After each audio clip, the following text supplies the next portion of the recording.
time for convening having arrived, the Senate will come to order. At this time, I will ask all unauthorized persons to exit the chamber.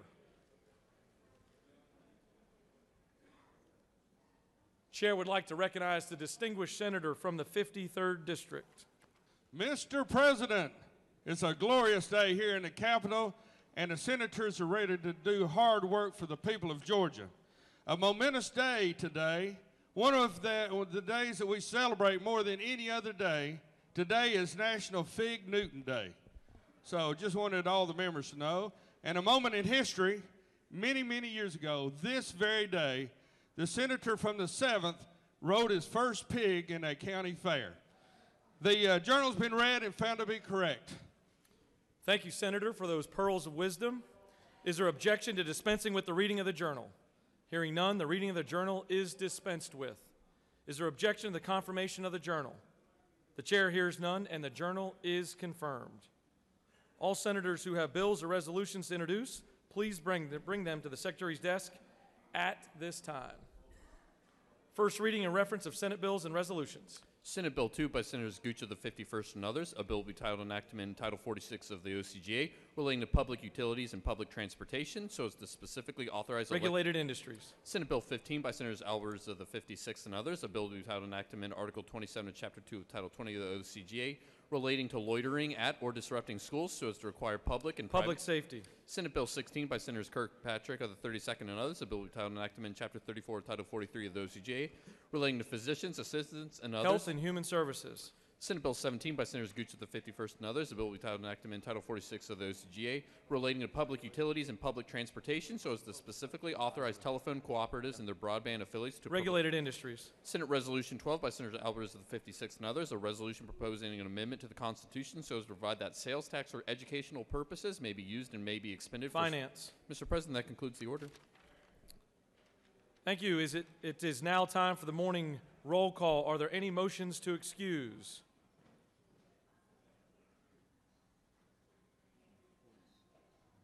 Chair recognizes the senator from the 42nd. Thank you, Mr. President. I'd like to ask for unanimous consent to excuse the senator from the 38th for business outside the Capitol. Without objection, the senator from the 38th is excused. I'd like to recognize the senator from the 51st. To excuse the senator from the 21st for business outside the Capitol. Without objection, the senator from the 21st is excused. Chair recognizes the senator from the 46th. Mr. President, I'd like to ask unanimous consent to excuse the senator from the 37th for business outside the Capitol. Without objection, the senator from the 37th is excused. Chair recognizes the senator from the 28th. Mr. President, I ask for unanimous consent to excuse the senator from the 14th for business outside the Capitol. Without objection, the senator from the 14th is excused. Chair recognizes the senator from the 39th. Thank you, Mr. President. I'd like to ask for unanimous consent to excuse the senator from the 12th for business inside the Capitol. Without objection, the senator from the 12th is excused. Are there any other motions to excuse? The Secretary will call the roll of the senators. Signify your presence by voting the yea switch. The Secretary will unlock the machine.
It is now time for our morning devotional. All senators, please take your seats and cease audible conversations. Doorkeepers, please secure the doors. I'd like to recognize the minority leader to lead us in the Pledge of Allegiance and to introduce our chaplain of the day. Thank you.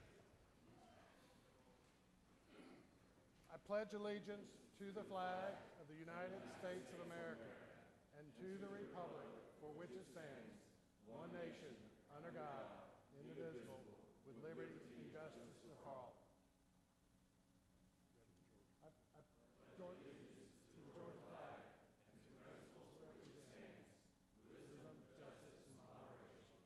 Thank you. Mr. President, members of the Senate, I am honored today to introduce a great Georgian and a great human being, the Reverend of Antioch AME Church in Stone Mountain, Georgia, the Reverend Vandy Simmons.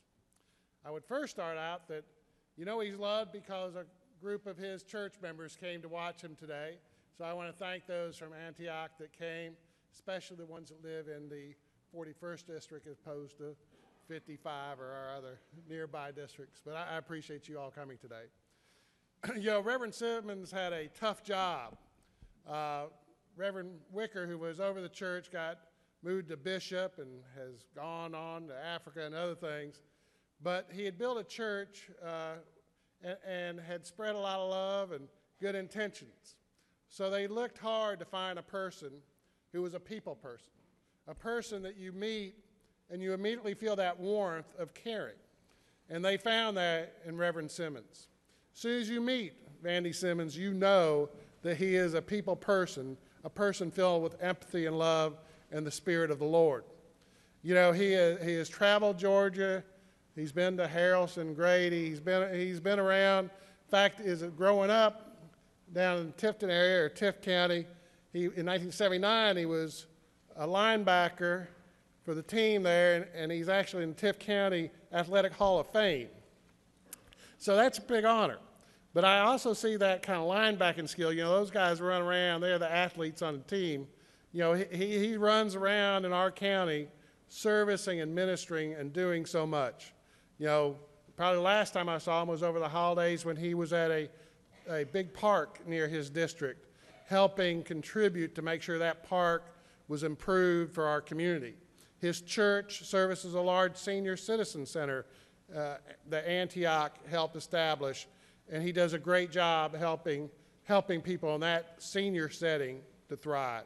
As he moved through his other previous services at Trinity and others, he has always done more than just serve his church.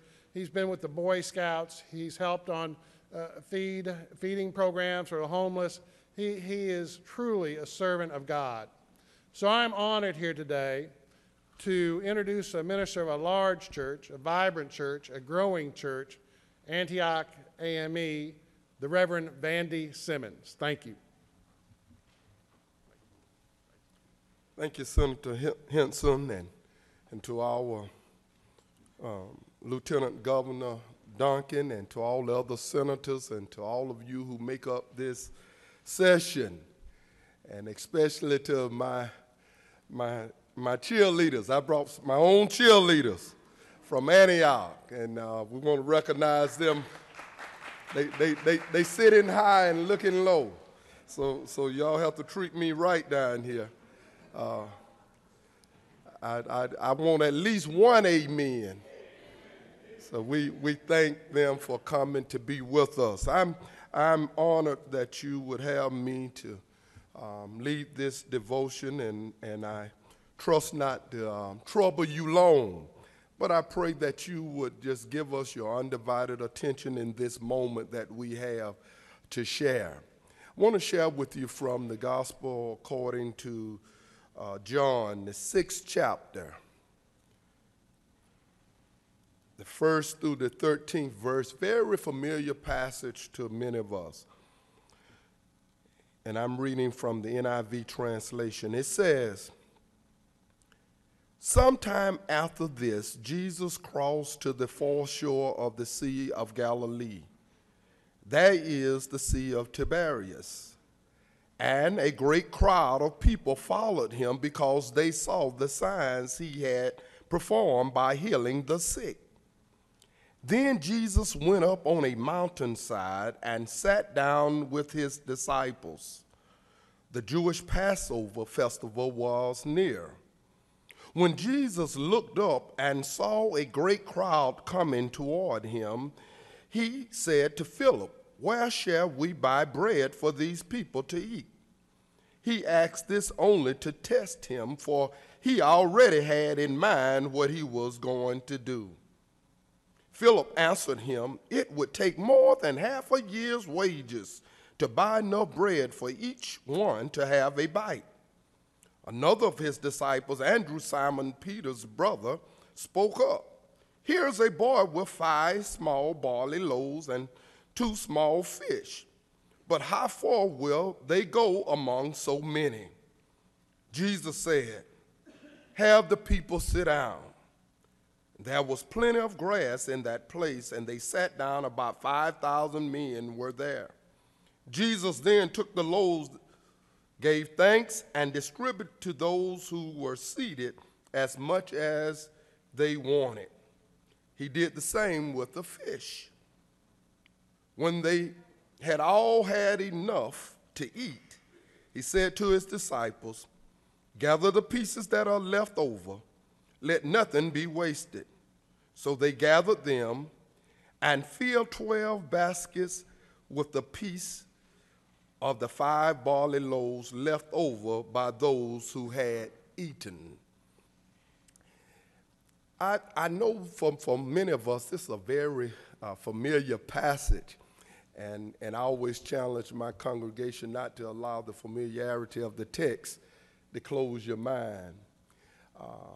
But this text is important for a lot of reasons. But one, it's important because all the gospel writers recorded their own distinct take on this feeding of the multitude. Each one of them.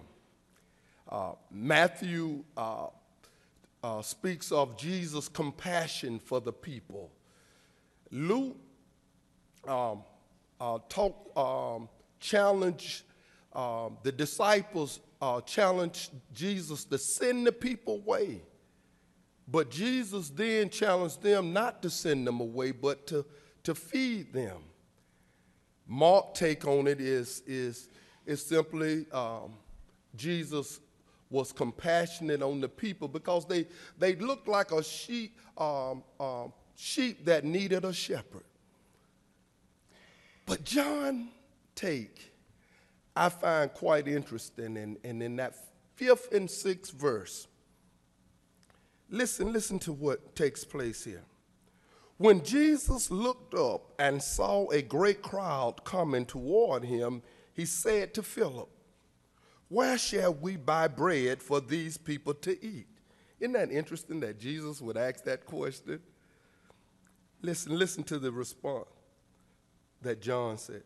He asked this only to test him, for he already had in mind what he was going to do. I don't know about you, but I'm challenged by that every day. With all the heaviness of life, having to make tough, hard, core decisions. I'm challenged by it's being a test. And what I see in this text, and I don't know about you, but when God allow and put forth all the many challenges that we have, he's really just testing us. Would you not agree on that?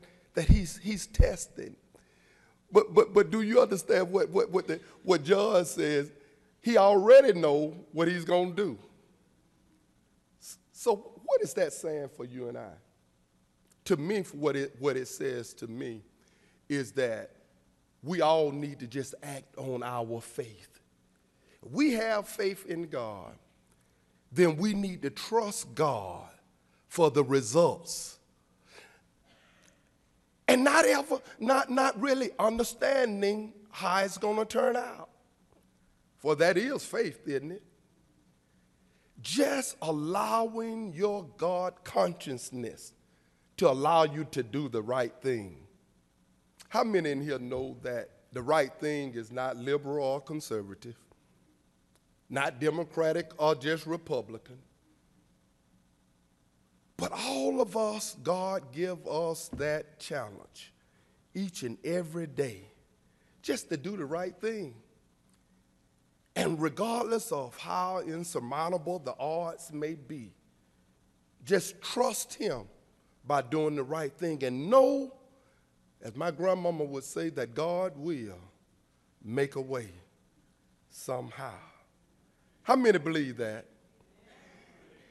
And so I hope that we would leave here this morning and take a new look at the challenges that will be before you and before you now. And not just think in a partisan way, but if you have faith in God, let God lead you in your direction. Every morning on our prayer line, we have a prayer call every morning, and one of the things we conclude with is that we gonna hold leadership accountable. You know how we hold leadership accountable? We're gonna encourage you when we think you're doing what you're supposed to be doing. But at the same time, we're gonna challenge you when we don't think that you're doing what you're supposed to be doing. And we ask that all of our leaders would be first accountable to God, then accountable to the people, their constituents. And we ask that of ourselves as well. So my brothers and sisters, thank you for allowing me to share with you. And I trust and hope and pray that you are challenged by this passage, even as I am. Let us pray. Gracious God, we thank you for this day. It is the day that the Lord has made, and we shall rejoice and be glad in it. Oh God, we thank you for all that you've done for us, all that you are doing, all that you shall do. Oh God, right now we just welcome your Holy Spirit in this place, oh God, even as we come against any spirit that is not of you. We bind it up in the name of Jesus as we loose your spirit and your anointing on all that shall take place in this place, this day. In Jesus' name we pray, amen.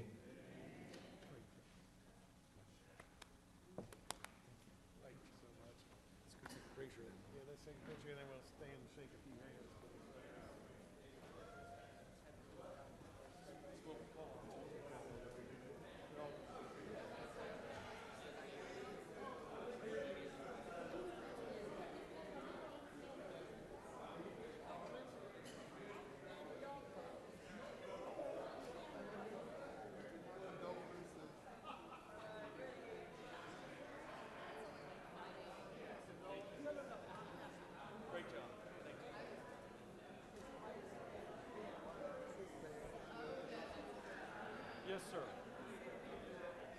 That I just introduced you. Oh, exhibition. Good. Try to represent this robust body with all the robust. What do I call it? Jeff? Yes, sir. How are you today? I'm good. How are Good you? job at Chamber Practice this morning. And I wanted to introduce you to Three Roses from North Georgia.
If I could get the Senate's attention, I'd like to recognize the senator from the 45th to introduce our Doctor of the Day.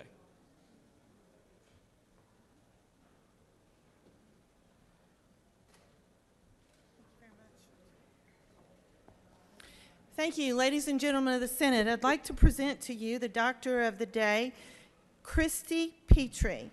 Dr. Christy Petrie went to medical school at the Georgia campus in Gwinnett County, the Philadelphia College of Medicine in Swanee, Georgia, and graduated with honors in 2013. Prior to graduation, she served as the inaugural osteopathic undergraduate teaching scholars. She then went on to complete a traditional osteopathic internship at E.W. Sparrow Hospital in Lansing, Michigan in 2014. Then she did a residency in neuromuscular medicine and osteopathic manipulative medicine at the Michigan State University College of Osteopathic Medicine. She served as chief resident her senior year, was awarded the AAO Resident of the Year in 2016, and has published articles in multiple medical journals and publications. Currently, Dr. Petrie is an assistant professor. She's an assistant professor of osteopathic manipulative medicine at the Georgia campus at the Philadelphia College of Osteopathic Medicine. She maintains an active clinical practice in addition. I'd like to say that I did have the pleasure of being in Moultrie, Georgia, and working on the planning of a new medical school, a satellite medical school of the Philadelphia College of Medicine. It is very, very much needed in rural Georgia. We look forward to working with them and seeing the graduates and seeing the internships, helping provide more medical care in our especially dire needs of our state. So it's our pleasure to welcome Dr. Petrie and have her here today. Dr. Petrie, would you like to say a few words? Good morning, everyone. It's an absolute pleasure to be here. I'll be in the medical booth if you need anything. Have a great day, guys.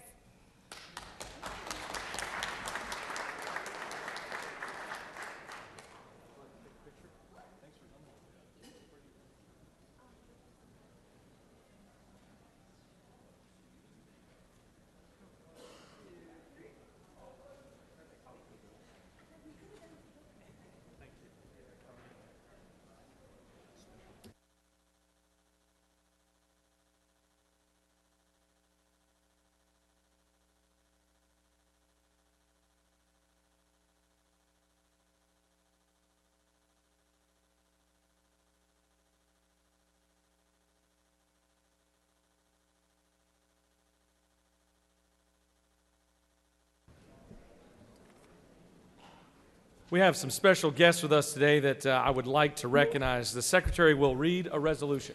Senate Resolution 8 by Senator Wilkinson of the 50th, a resolution commending the Franklin County softball team for winning the state fast-pitch softball championship and for other purposes. Whereas the Franklin County softball team has established and maintained a proud tradition of excellence with equal emphasis on character and academics, and whereas this superlative team has completed another triumphant season of softball competition by posting an outstanding record of 30 wins and only 9 losses, and whereas excellent play, superior teamwork, and extraordinary resilience made this team a spectacular one to observe throughout the season, and as a fitting finale to its remarkable campaign, the team captured the first fast-pitch softball championship in school history. Now therefore be resolved by the Senate that the members of this body commend the Franklin County softball team for winning the state fast-pitch softball championship and extend their most sincere best wishes for continued success. That concludes the order. Is there objection to the adoption of the resolution? The chair hears none, and the resolution is adopted. I'd like to bring up the senator from the 50th to introduce our special guests here today. Thank you, Mr. President. It is an honor for me to stand before you today and have the opportunity to recognize the first fast-pitch softball championship team in school history from Franklin County. They finished the year with an overall record of 30-9.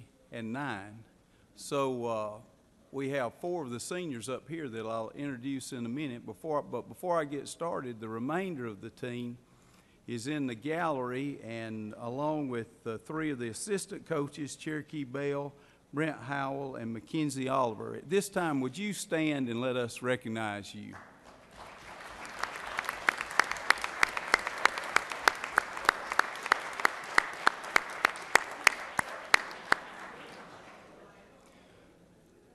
Up here with me are four of the seniors on the team. I'd ask them to raise their hand when I introduce them. Ansley Cromer, Presley Chapelier, Peyton Rivers, Kinsey Roach, and then head coach Jason Oliver. I want to try to be in my concise mode this morning. I was thinking about something I could say. You know, they are the state champions in AAA for the state.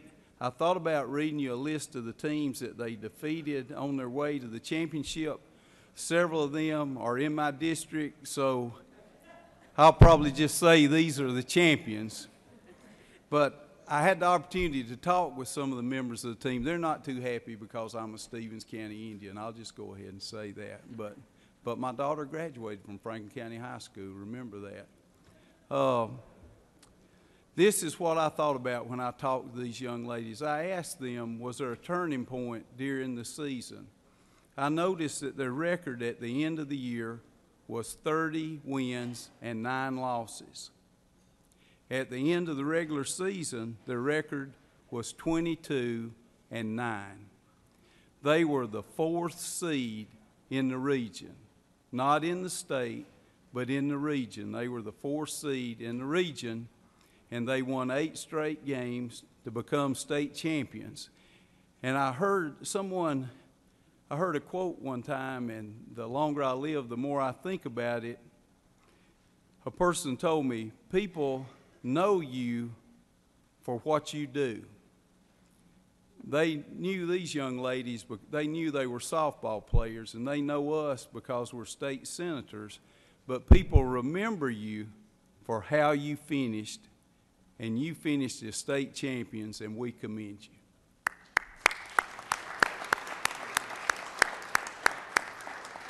At this time, I will present this resolution to their head coach, Jason Oliver, and give him an opportunity to make some comments.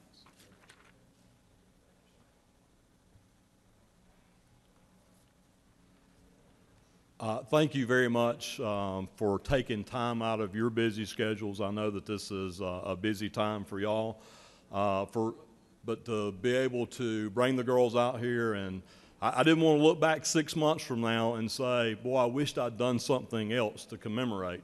And this is a very special time for them, and I'm glad you're allowing us to have this time. I will say this, Atlanta traffic did not disappoint. I know that you all experienced that, and I'm not going to get any sympathy, but try driving the yellow school bus through that Atlanta traffic. It was not a lot of fun, but well worth the time to be here. The one thing that I want to remind you and encourage you with as our state senators, these young ladies were on quite a journey and creating memories that they'll take for a lifetime. But while they were on this journey, they were also leaders in our school.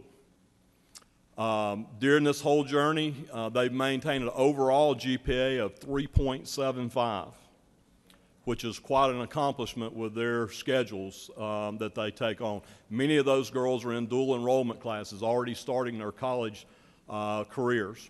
So the encouragement that I want to leave with you is when you get frustrated with politics and the red tape that you have to deal with, know that we're counting on you to be there for us. Thank you very much.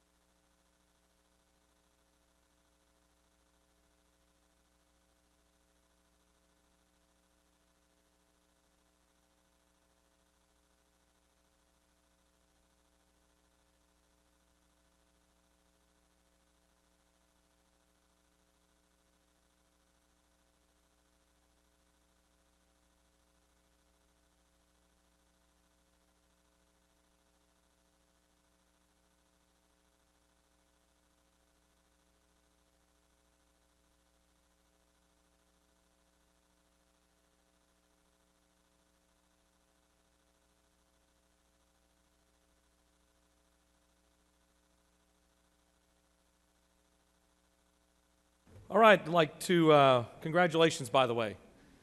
Great job. Would like to move on to points of personal privilege. Do any senators wish to rise on a point of personal privilege?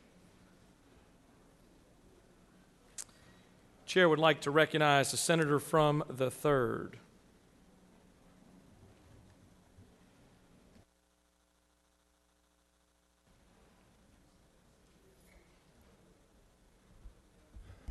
Thank you, Mr. President. Just an announcement. I want to remind everyone that you're invited to the Georgia Bankers Association legislative reception this afternoon from 6 to 7:30 at the Hyatt Regency on Peachtree Street. So hope that all of you will be able to make it. Thank you, Mr. President. Thank you, Senator. The chair would like to recognize the senator from the 45th.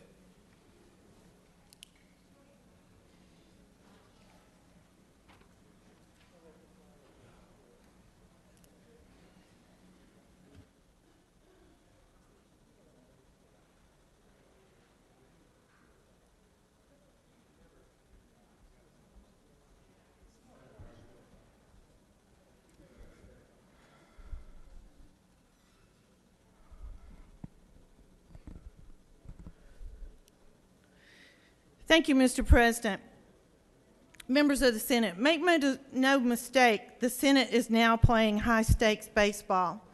And unfortunately, the eyes of Georgia are watching, especially the women of Georgia, who are now engaged and voting in record numbers. Thank goodness they're voting and they're engaged. An AJC article, the Atlanta Journal-Constitution article yesterday, reported the Lieutenant Governor boasted the number of women who are leading the Senate committees had increased from 2 to 4. I quote the Lieutenant Governor, "We were able to double the number of female committee chairs. I think that's a good opportunity to take some incredibly strong talent here in the Senate and allow it to be strong voice in these committees as we go forward." Now let's see what kind of real opportunity these women will actually have chairing these extremely important committees with their strong voices. First, I'd like to congratulate the senator from the 6th, and she's chairing the Senate Judiciary Committee.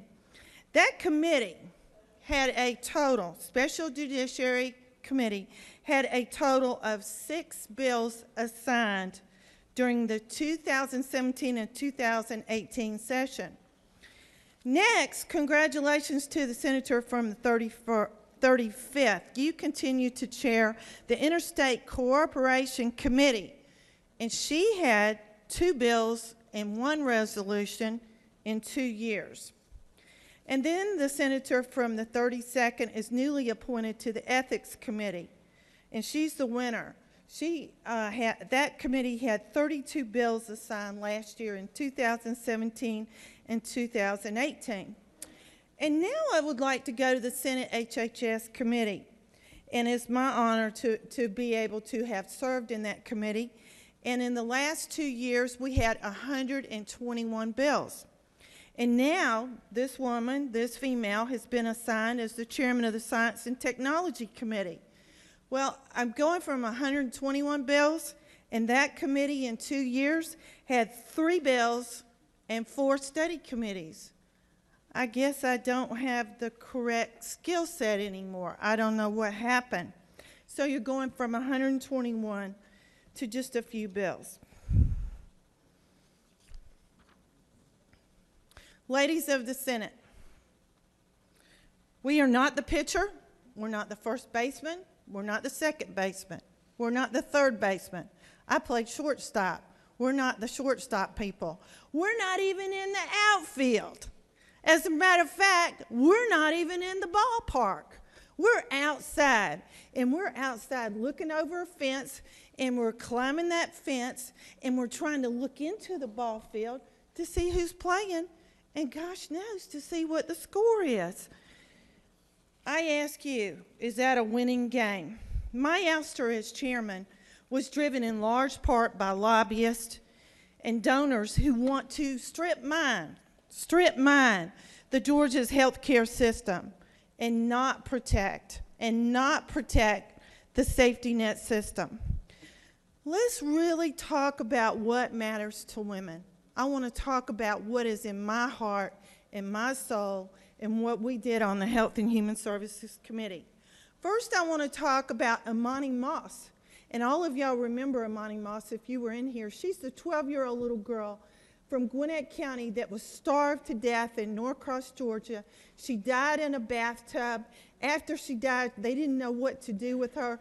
DFACS had 5 interventions with her family. She was put in a garbage can, and her daddy rode around going to work with her in the back of a plastic garbage can. He didn't know what to do after several days. He took her to the apartment complex, and he burned her body in the back of an apartment complex. Let's talk about sex trafficking. That was a hot topic on the campaign trail. Well, lo and behold, guess where it originated? It originated in 2008 when I went to Angela's house.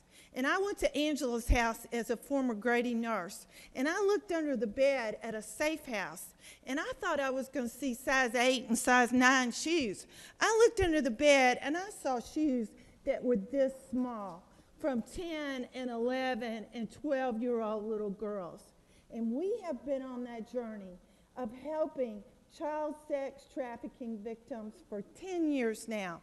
And we are to be commended because we did it as a body, and the women in this Senate led the way on it. I want to talk about 2 boys that died. One was 18 and 19 years old. They lived 4 streets apart. They died of a heroin overdose in my district. Because they had the same drug dealer when their drugs were delivered at 6:30 in the morning, and they died from a heroin overdose. What are we doing now? We created community rehab centers to be able to help those families that was put in the budget by the Health and Human Services Committee. I want to say thank you. I want to say thank you to all of you. I want to ask you about Alzheimer's. I want to talk about all the members in here that have had Alzheimer's and the family members that have had to take care of them. I want to talk about autism. Let me tell you one thing. You can break my heart, but you will not break my spirit. And no matter where I go in this building, I'm going to remember the Imani Mosses of the world, and I'm going to do my best job. I may not be in that ballpark. I may be in the parking lot, but I'm watching, I'm listening, and I'm going to be the voice of victims. Thank you very much, and I yield the well. Thank you, Senator. I would like to recognize the senator from the 42nd for a point of personal privilege.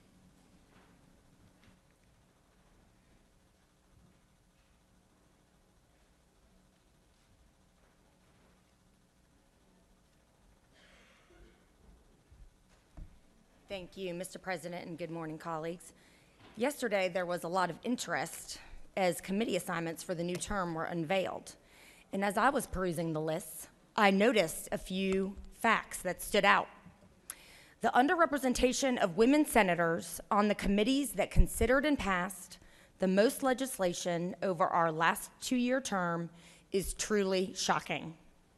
The underrepresentation of female senators on the committees considered the most powerful in this body is very revealing. Women senators comprise 28% of this body. Let's review the breakdown for a few of the committees.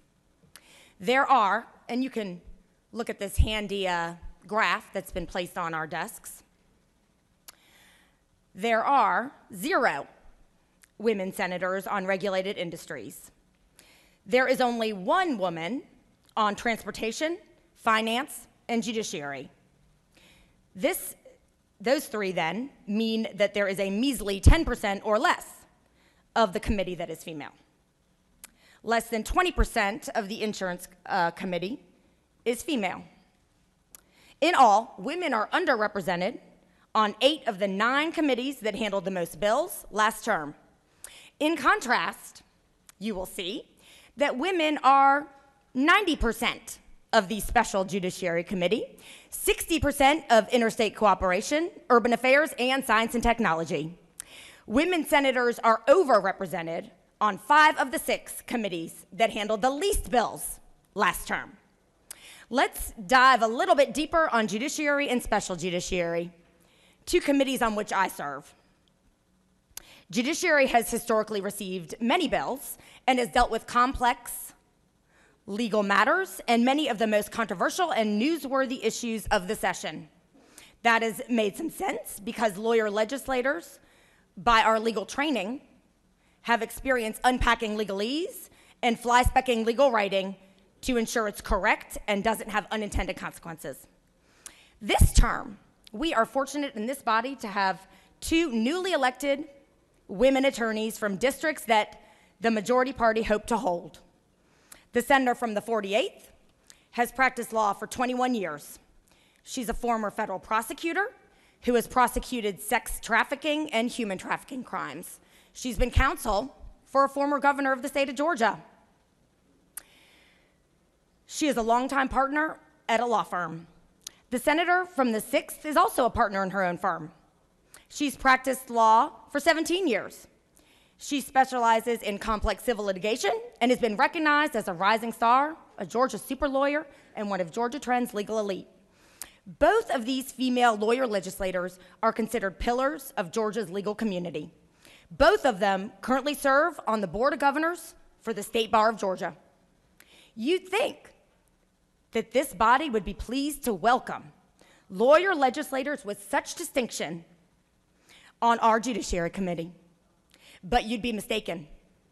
In fact, this body has actually gone to the trouble of eliminating two positions on the Judiciary Committee to keep these talented women off.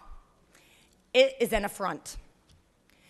Both the senators from the 6th and 48th, however, have been assigned to the Special Judiciary Committee, a committee so poorly regarded by the majority caucus that not a single one of their members has any desire to be on it. A committee that, by all evidence, exists solely to warehouse Democrats and women, since it's 90% female, in order to eat up required Democratic committee assignments so that women and Democrats are woefully underrepresented on the important committees that actually do the work of this body. You may hear protests that the senator from the 6th has been named the chair of Special Judiciary. We are not fooled by that.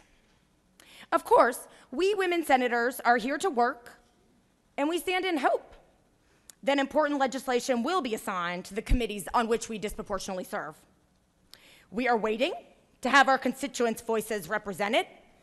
We are duly elected. Their voices matter as much as every other voter in Georgia. We are waiting to be fully a part of the committee process and of the legislation that's considered important in this chamber. But we are not holding our breath. I can be corrected.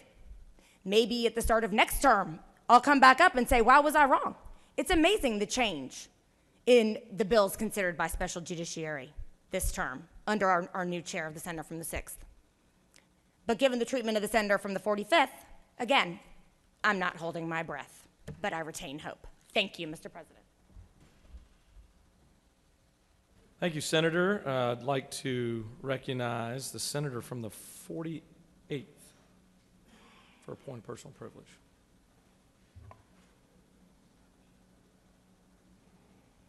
All right, the button has come off. We will recognize the senator from the 12th.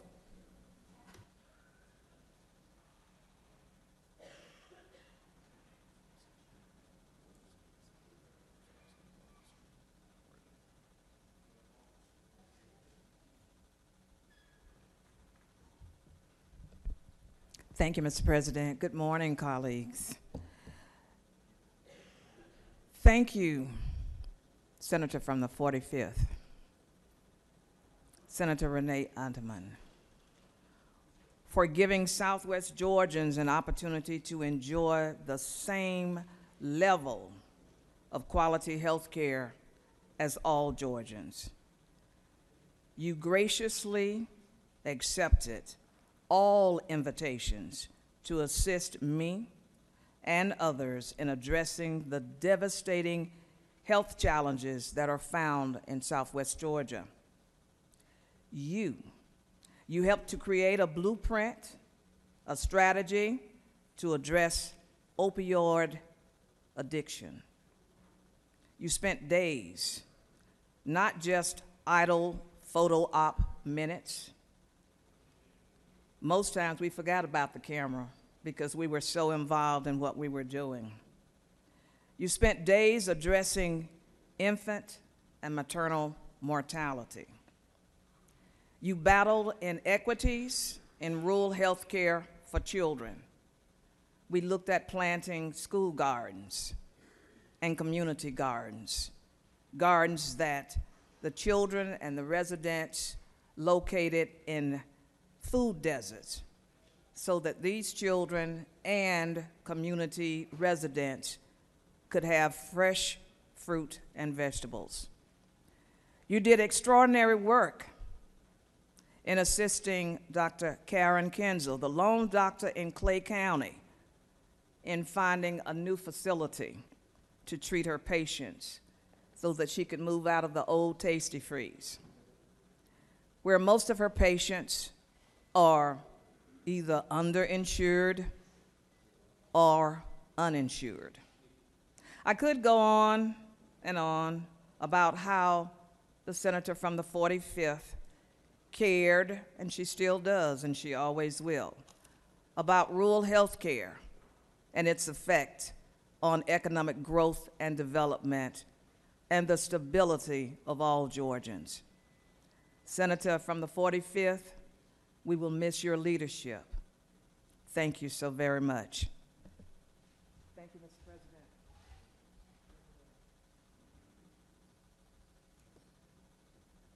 Thank you, Senator. I'd like to now recognize the senator from the 48th.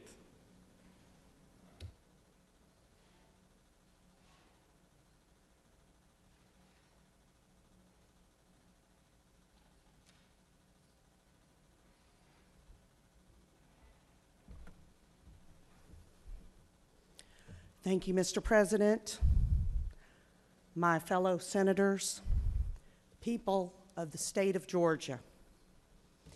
I am Senator Zara Karenchak,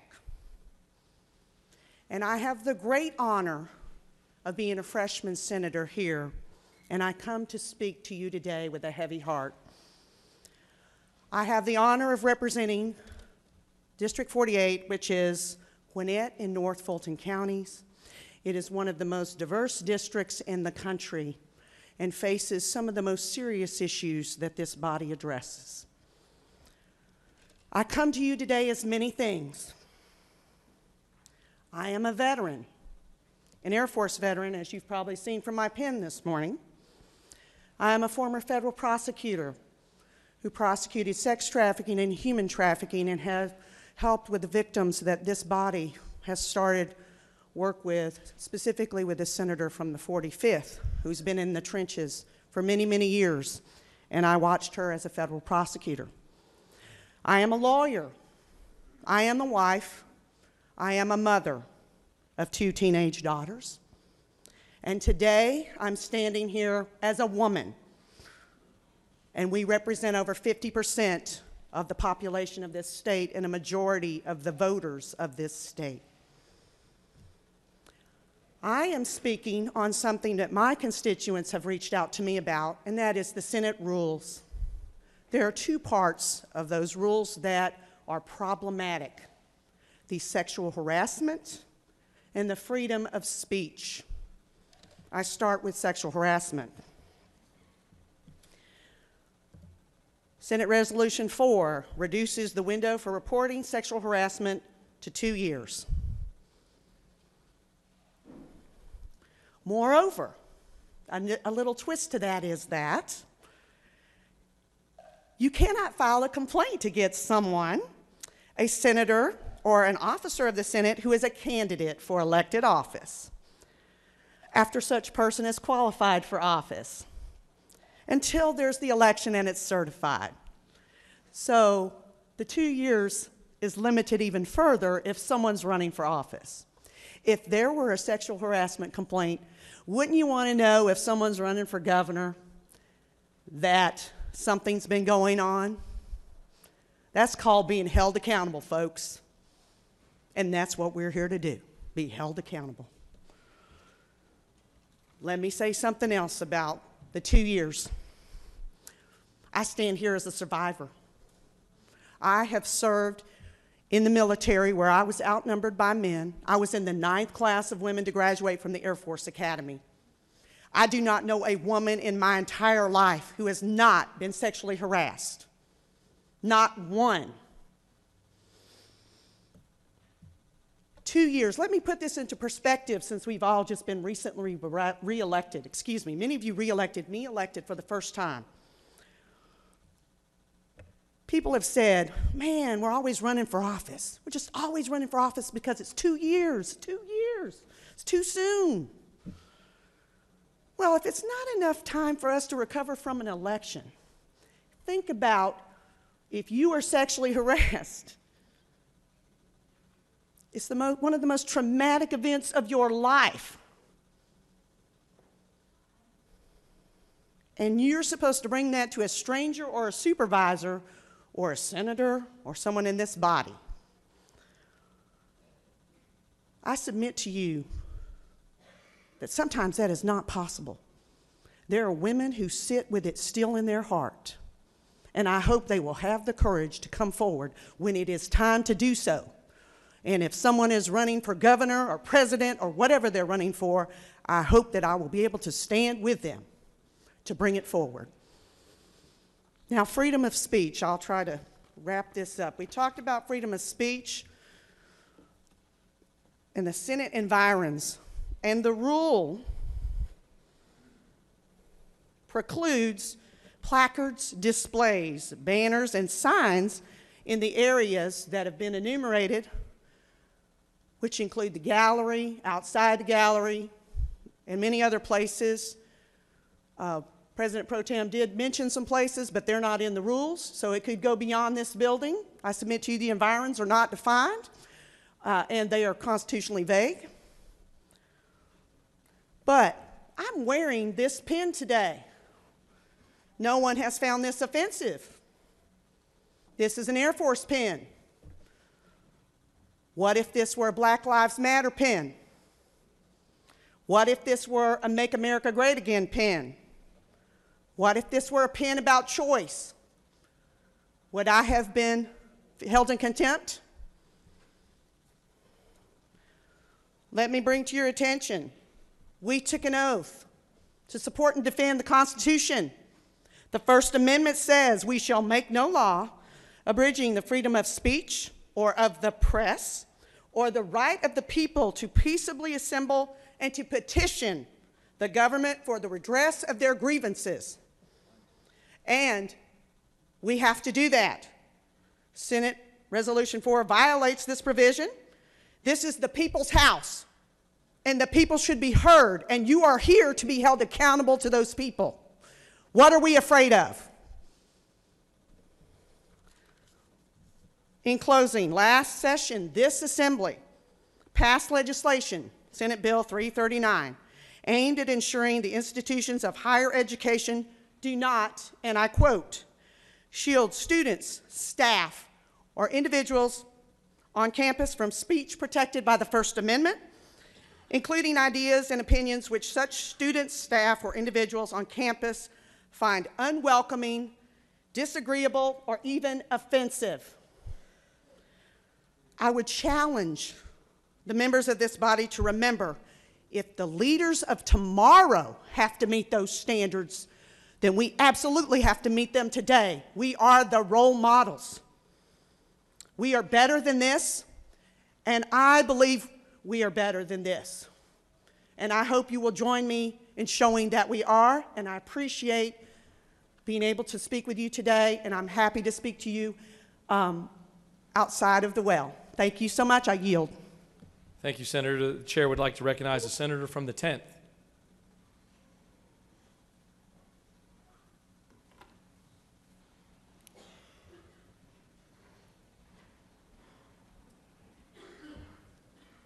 Thank you, Mr. President, and the spirited debate we've had regarding the women in this chamber. And before I open up with my remarks, let me just say that I stand in solidarity with the women of this chamber. My time this morning is not just a woman issue.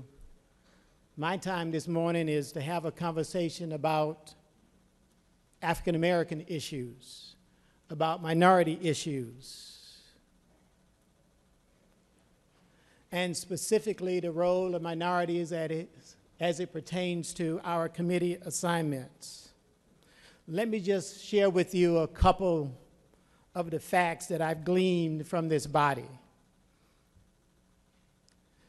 Democrats are underrepresented on 9 of the committees that passed the most bills in 2017 and 2018.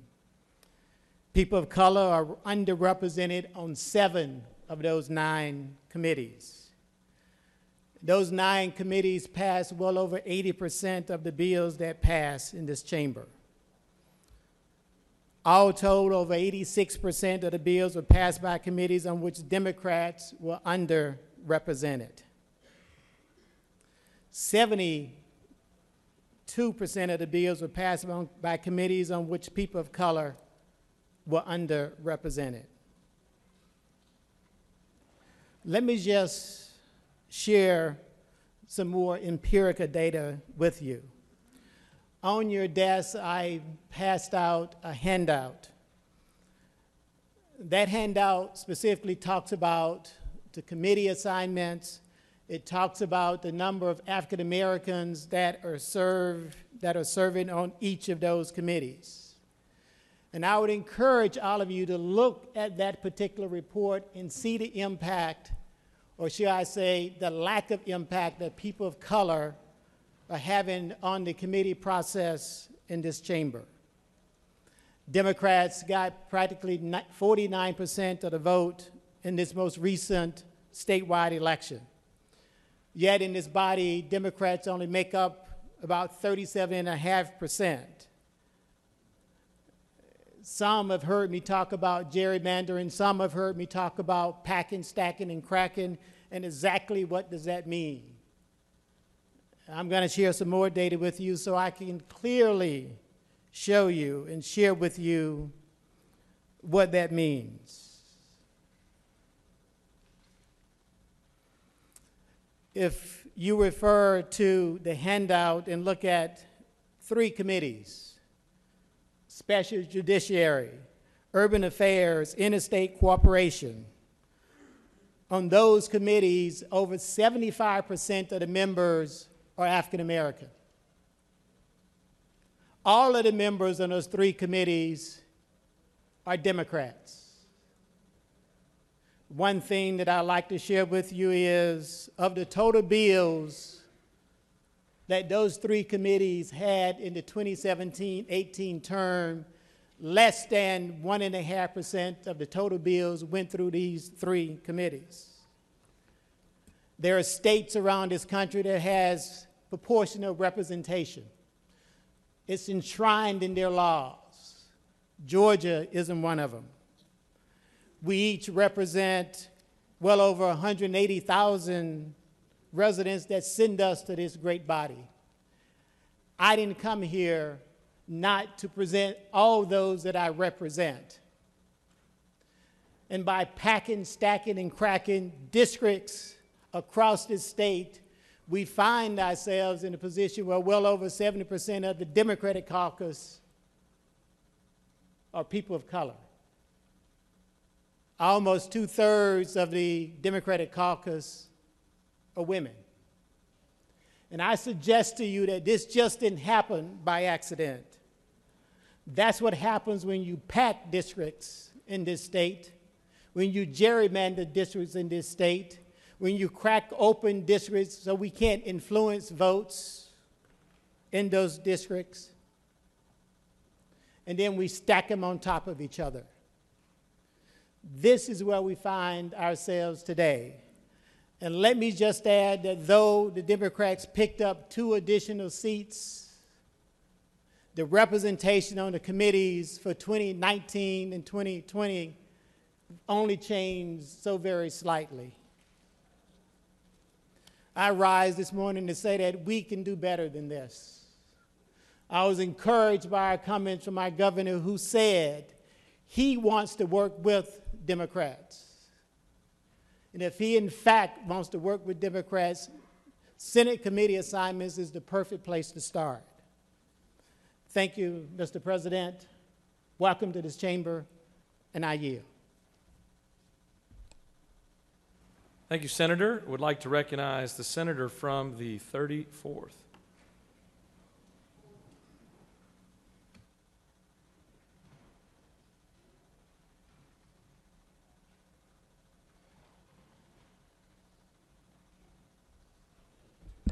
Thank you, Mr. President. I rise on behalf of grandmothers all around this great state of Georgia. Anybody that know me know I am a proud grandmother of 4. But the senator from the 45th did not mention we came over here at the same time, and we've been serving. Both of us got our training over in the House and came on over to the Senate. But there was a problem plaguing Clayton County with grandmothers raising grandchildren. And the problem was, at that time, you had to become a foster parent to even get assistance with help with grandchildren that you didn't budget for, didn't plan for, but you love them and want to take care of them. In my efforts to talk to some of the guys I work with, it fell on deaf ears. But when I spoke to the senator from the 45th, we went to work and made it happen. And I am just so proud of all the accomplishments you've made. My heart was heavy last night, and I lifted you up in prayer because I know prayer changes things.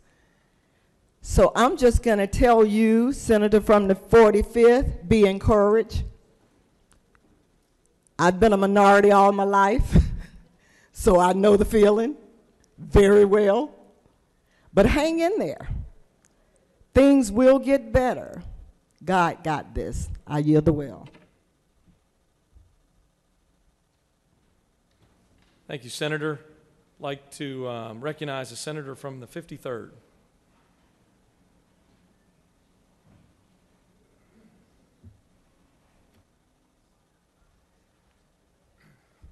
Thank you, Mr. President. I just want to talk about one part of this debate today. I am the longest serving Republican in this chamber. I am the only Republican that served in a minority in the Senate. There's some that served in the House, but I served in a minority in the Senate. I came in when the Democrats were in charge. You guys are acting like this has never happened. Well, let me tell you this. When the Democrats were in charge of this body, there's only one, let me repeat that, only one committee that had a Republican chair. Only one. And I would dare say they got less than 1.5% of the bills. That's the way it worked here long ago. Since then, there are 4, let me repeat that, there are 4 committees with Democrat chairs. In the Georgia House, that has never happened. No minority party has ever chaired any committee when the Democrats were in charge and now that the Republicans are in charge. But in this body, there's more of a congenial effort to produce laws to help Georgia move forward. Now, I was on that special judiciary committee, mainly because of my legal mind. But look, I want to say that the whining is not correct when it comes to the partisanship here. This body has been more bipartisan than probably most chambers across America. So, Mr. President, as I give my opinion, I think it's important that we all work together for the better of Georgia, not the partisan politics. But mind you, this chamber has more of a sense of bipartisan than most in America. Mr. President, I yield the way. Thank you, Senator. I'd like to recognize, so we've got 3 left to speak. We've got the senator from the 36th, the 6th, and the 55th. I'll call on the senator from the 36th.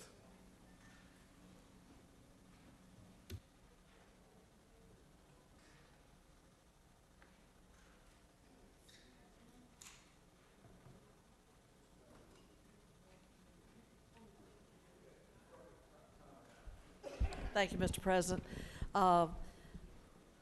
Fellow members of the Senate, colleagues, dear friends that I cherish on both sides of the aisle.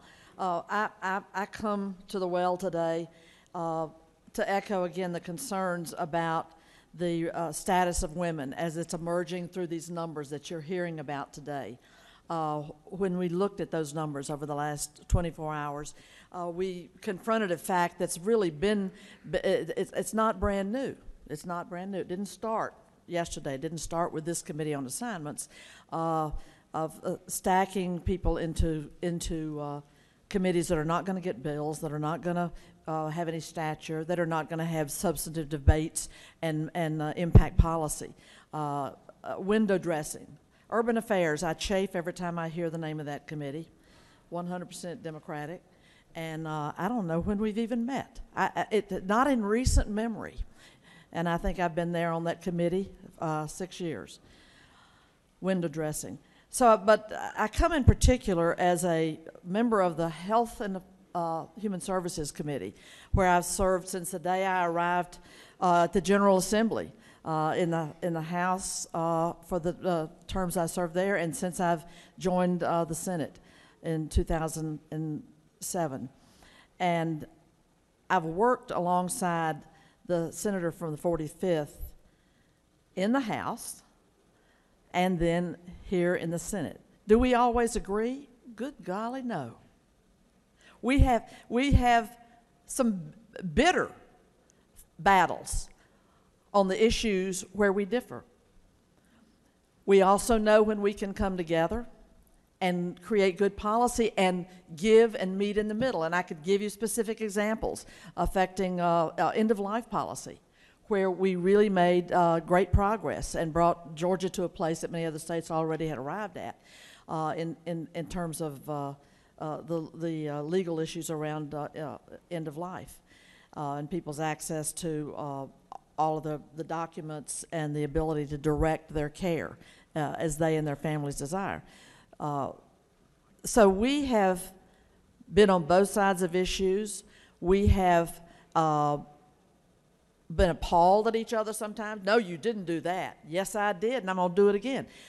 But we remained people who could work together and come together on important policy issues. And I'll just say to you, and I'm a member of the minority party, and as a minority party member, you don't have a lot of luck. You're not up there passing 8 and 10 bills, not in and out of the well 5 times on the 40th day with your bills. And that's a reality, as our chairman of rules referred to. Yeah, there are political realities. But I've seen this senator work across the aisle. I've seen her make a huge difference. When I took up the Alzheimer's state plan to try to get that done, we worked. It took until you became committee chair, lady from the 45th. We did not succeed. We have a statewide plan for Alzheimer's that we desperately needed, and that's going to be there, and it's going to move us forward and continue to grow. But that came from the leadership of the chair of the Health and Human Services. Make no mistake about it. We have a lupus statewide council to address that dire disease condition that's been far too much neglected. We have that because of the leadership of the senator from the 45th in her role as the committee chair. Elder abuse. We have sounded the alarm, worked with the GBI, held statewide meetings, seen that police are trained, seen that the different agencies are working together to uncover that hidden reality in Georgia, all across all of our districts. Elderly people stashed in homes, hidden away with their check going into somebody's pocket. It was the senator from the 45th that led on that. Already we've heard from the senator from the 34th around the progress on grandparents raising grandchildren. 2 of the huge disease states, the Alzheimer's and then autism. Again, as health committee chair, that effort was pushed forward in the leadership of the senator from the 45th. I could go on and on. Surprise billing, we've not solved that yet. It affects everybody I'm listening, I'm looking at, and everybody listening in.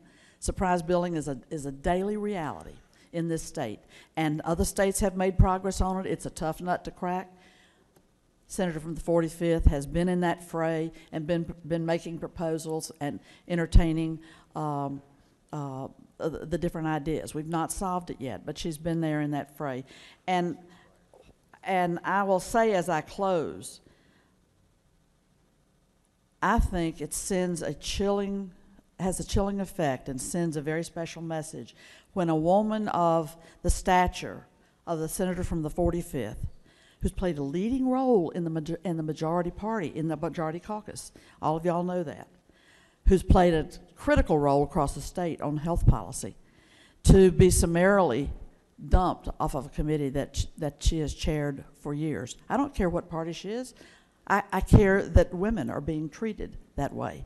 And there could have been many other routes. The health committee presides over the turf battles between all the professions, the hospitals, the doctors, the nurses, the chiropractors. You can go on and on. It's a tough committee. It's a lot of hard work. You heard how many bills were before us in the last term, 121. That leadership that has come from the senator from the 45th is greatly needed. And if you didn't want to run a bill by her that she wasn't going to agree with, put it in another committee. The choice that was made to move her to chair science and technology is staggering to me, and I'm afraid it sends exactly the message that we don't want to be sending to the women and families of this state. I thank her for her incredible service in this role, and I know this is not the last hurrah. She will continue to serve because it's in her heart to do so. Thank you. Thank you, Senator. The chair would like to recognize the senator from the 6th.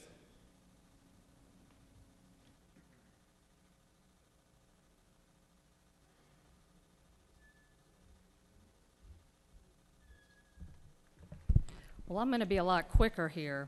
I had intended to come to the well today to thank the Committee on Assignments for appointing me as a chair of a committee. But I have to say that after hearing everybody's comment, it has become apparent that it was not intended to be an honor, necessarily.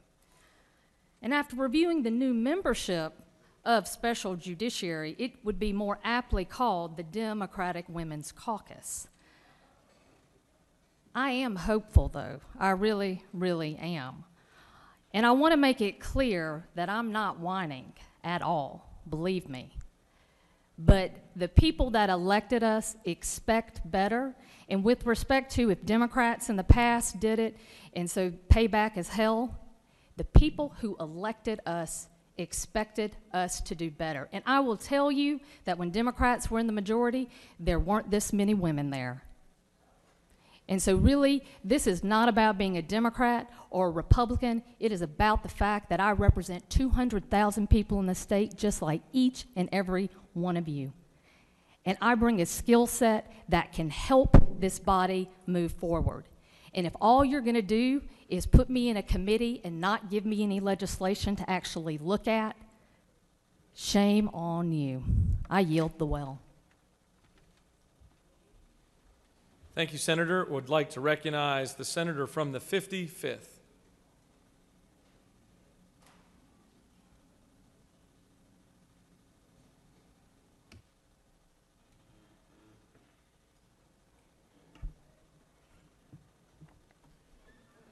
Thank you, Mr. President and members of the Senate.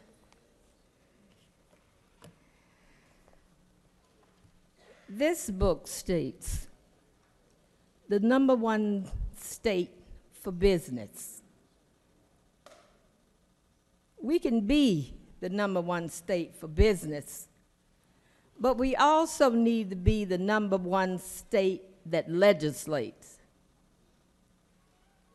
We have to utilize our best minds, talents, and accomplishments to make us the best,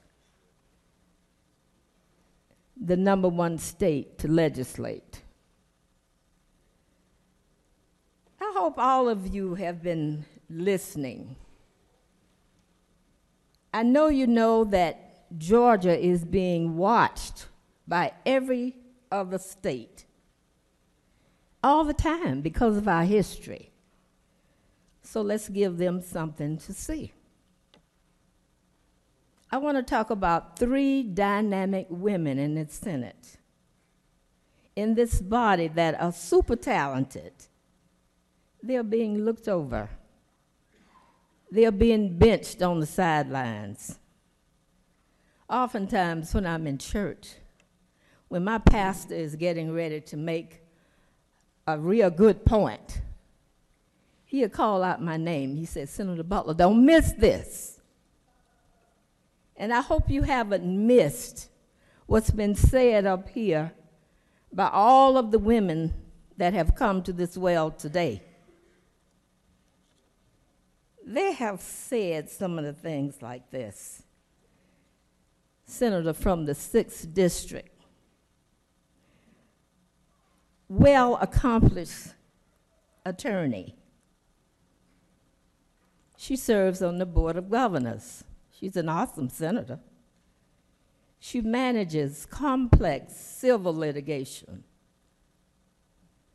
The senator from the 48th, a veteran, a 21-year accomplished attorney, former counsel for former Governor Barnes, also a member of the Board of Governors. She's a partner at a law firm, federal prosecutor on sex and human trafficking. And the senator from the 45th, one of the hardest working women in this Senate. If the senator from the 45th is working on an issue and she doesn't have all the information she needs, she will go across this state seeking out that information. And how do I know that? Because I was there. I was with her on many occasions when we were studying different issues, and we were traveling from one end of the state to the other. These are the kind of hard-working women, hard-working senators that you want in leadership. Why wouldn't you put them in leadership? Don't give chairmanships of committees so that you can say you're taking care of the women. Don't give out chairmanships of nothing committees. Committees that don't get bills that we can look at and debate and pass them out of the committee so they can go to rules and come to this floor and be debated and passed. We need to make things equal, not just okay. Be the best state to legislate and lead with all the talent that you have, not just some. Make us the envy of other states. Mr. President, I encourage you also. You and this leadership need to go back and revisit the sexual harassment rules, fix them, and make them right. Mr. President, thank you. I yield well. Thank you, Senator. The Secretary will read a resolution. Senate Resolution 3 by Senator Moles of the 53rd and others, a resolution recognizing and commending Dale Murphy for his legendary baseball career and for other purposes. That concludes the order. Is there objection to the adoption of the resolution? The chair hears none, and the resolution is adopted. Mr. Secretary, will you read a resolution? Senate Resolution 13 by Senator Miller of the 49th and others, a resolution recognizing and commending the University of Georgia chapter of Blue Key National Honor Society on the occasion of Georgia Blue Key Day at the Capitol 2019 and for other purposes. Is there objection to the adoption of the resolution? The chair hears none, and the resolution is adopted.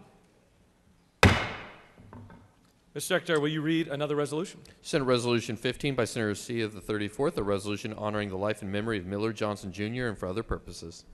Is there objection to the adoption of the resolution? The chair hears none, and the resolution is adopted. Mr. Secretary, will you read another resolution? Senate Resolution 16 by Senator C. the 34th, a resolution honoring the life and memory of Carol L. Hagans and for other purposes. Is there objection to the adoption of the resolution? The chair hears none, and the resolution is adopted. Mr. Secretary, will you read the last resolution? Senate Resolution 17 by Senator Miller, the 49th, and others, a resolution commending Youth Villages, Georgia, and recognizing January 15, 2019 as Youth Villages, Georgia Day at the State Capitol and for other purposes. That concludes the order. Is there objection to the adoption of the resolution? The chair hears none, and the resolution is adopted.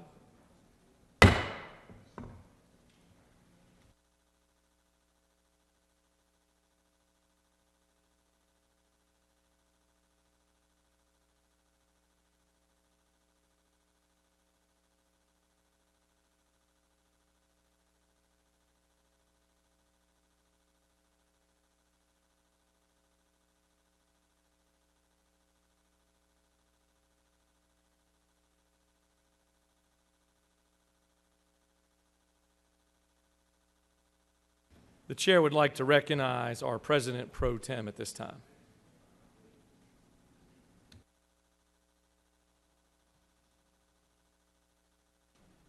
Thank you, Mr. President. Rise for, on the occasion, for something entirely different from the previous conversation. I rise to recognize a gentleman who has served in this body many years prior to any of us in this room being here. His name was Don Peavy. Don was a senator from the 48th District. He was an attorney. He graduated from Buford High School, Georgia State University, and the Atlanta School of Law. He was a prosecutor for the Gwinnett County, and he was at the Vice Intelligence Division for the Gwinnett County Police Department. He served in the National Guard. He served as assistant to Congressman Ed Jenkins. He was, I think I mentioned, a court prosecutor. But more important of all this information about the recently deceased Don Peavy, he was a gentleman. He was a gentleman. He was an honorable man. He and his wife, Jerry Lynn, where you saw one of them, you saw the other. They were inseparable. They doted on their children and their grandchildren. And Don passed earlier this week at the young age of 69 years old, with after an extended illness. And but I recall Don Peavy, who lived next door to me as a child. Our houses backed up to one another. My yard backed up to his yard. My parents' yard backed up to his parents' yard. It's really more accurate.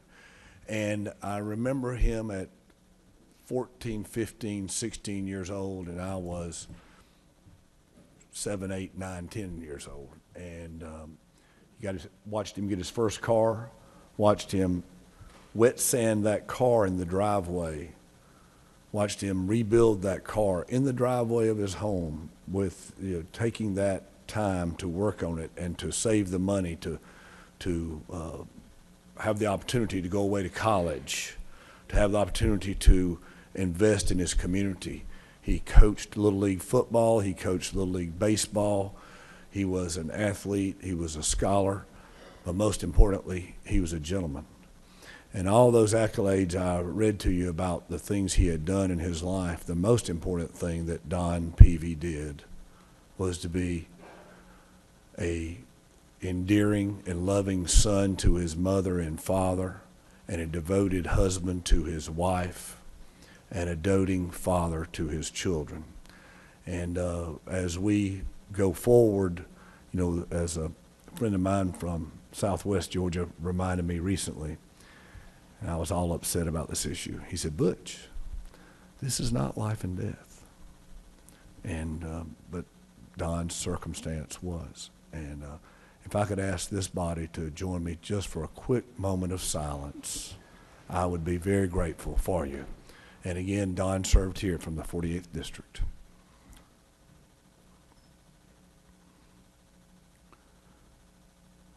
Mr. President, thank you for indulging me. Thank you, Senator, for those kind words about your friend. This time, I'd like to recognize the Majority Leader. Mr. President, stand adjourned until 10 a.m. Thursday, January 17th. The Secretary will read the announcements. Mr. President, there are no announcements today. Chair would like to add an announcement that tomorrow. Chair recognizes the senator from the 48th. Thank you, Mr. President, and thank you, President Pro Tem Miller. I had wanted to also speak to Mr. Don Peavy, who is a predecessor in my seat, and I wanted to thank him and his family for their great service to our state and also for their service to our district. I hope that we will all be able to walk in his footsteps. Thank you for the privilege to speak. Thank you. Thank you, Senator. Chair would like to recognize the senator from the 7th for an announcement. Ladies and gentlemen of the Senate, on behalf of myself, the senator from the 3rd, the 8th, the 13th, and the 19th, we would hope that you would come join us tonight in our counties and our folks from South Central and Southeast Georgia for the Okefenokee occasion down at the Railroad Depot. It's always a great time. Love to have you come join us tonight. You got a little gator on your desk. So thank you, Mr. President. I yield the wheel.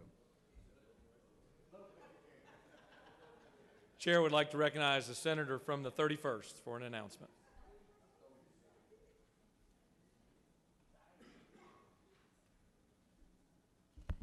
Thank you, Mr. President. Before you get out of here, I just wanted to point out that on your desk is a sort of a membership form or a request for information from you if you would like to be a member of our Sportsman's Caucus.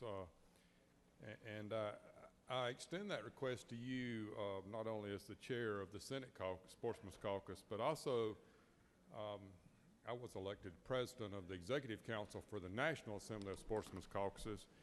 And this year we're going to be hosting the national conference here in Georgia later on this fall. There's 48 states with organized caucuses. This is a bipartisan caucus, and I just encourage you to join us, and you will find that membership form on your desk. Thank you very much.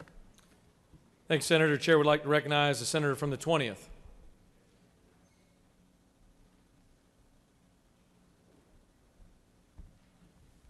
Thank you, Mr. President. The Service Providers Association for Developmentally Disabled are offering a breakfast to go for us in the morning. They will be there in room 230 of the Capitol from 7:45 to 10:30.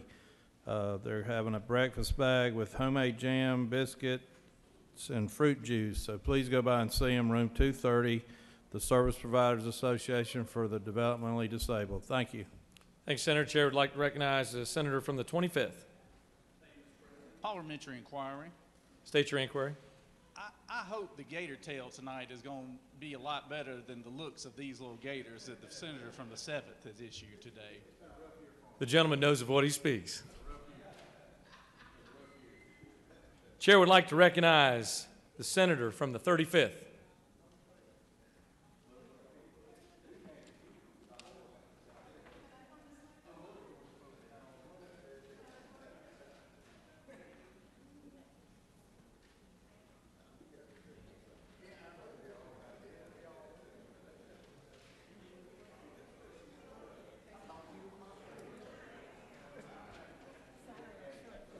Take your time.